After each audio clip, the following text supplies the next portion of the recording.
ክብሪ ሰባት ብዙሕ ግዜ ብዛዕባኡ ይዛረቡ እዮም ግን መብዛሕትኡ ሰብ ክብሪ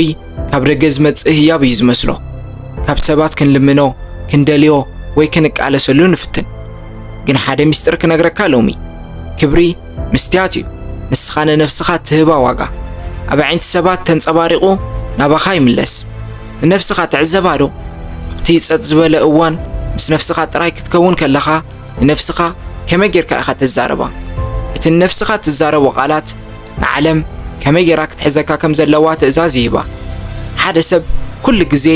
ሕራይ ጥራይ ዝብል እንተኾይኑ ንኹሉ ሰብ ንምሕጓስ ዶባት ዝጥሕስ እንተኾይኑ ንዓለም ዝነግራ ዘሎ ሓደ ነገር ጥራይ እዩ ናተይ ስምዒትን ድሌትን ዋጋ የብሉን ይብላ ኣሎ ዓለም ድማ ነቲ ንስኻ ዝሃብካያ መልእኽቲ ጥራያ እተተግብሮ ሰባት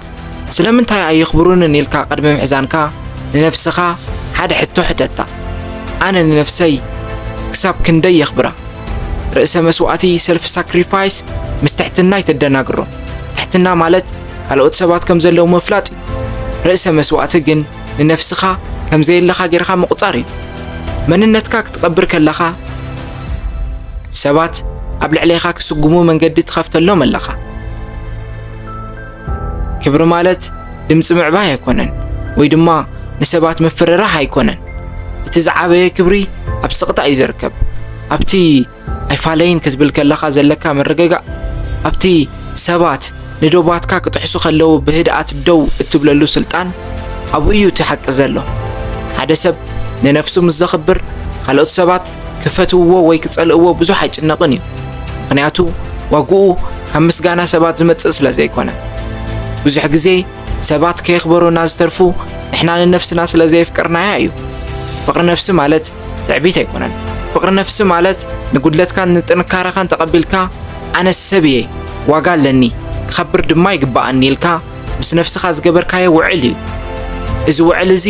ምስ ገበርካ ኣብ ከባቢኻ ዘለዉ ሰባት ብባህሪኦም ክቕየሩ ክትዕዘብ ኢኻ እቶም ንዓኻ ዝረግፁ ዝነበሩ ክርሕቑኻ እዮም እቶም ንመንነትካ ዋጋ ዝህቡ ድማ ናባኻ ክቐርቡ እዮም ሓደ ሰብ ክርሕቐካ ከሎ ኣይትፍራሕ ምናልባት እግዚኣብሔር ወይ ተፈጥሮ ነቲ ንዓኻ ዘይበቅዕ ነገር ካብ መንገድኻ የልግሰሎ ይኸውን ክብሪ ማለት ሓደ ግዜ በይንኻ ምትራፍ ማለት እዩ ካብቲ ክብሪ ዘይብሉ ዓብ ዋዕላ እቲ ክብሪ ዘለዎ በይነይነት ይበልጽ ኣብ መወዳእታ ሰባት ንዓኻ ዘለዎም ርድኢት ክትቕይር ኣይትፅዓር ንነፍስኻ ጥራይ ቀይራ ንነፍስኻ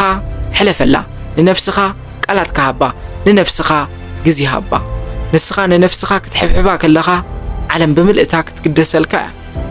እቲ ሓቀኛ ንጉስ ኣብ ልዕሊ ሰባት ዝነግስ ዘይኮነስ ኣብ ልዕሊ ስምዒታትን ነፍሱን ዝነግስ እዩ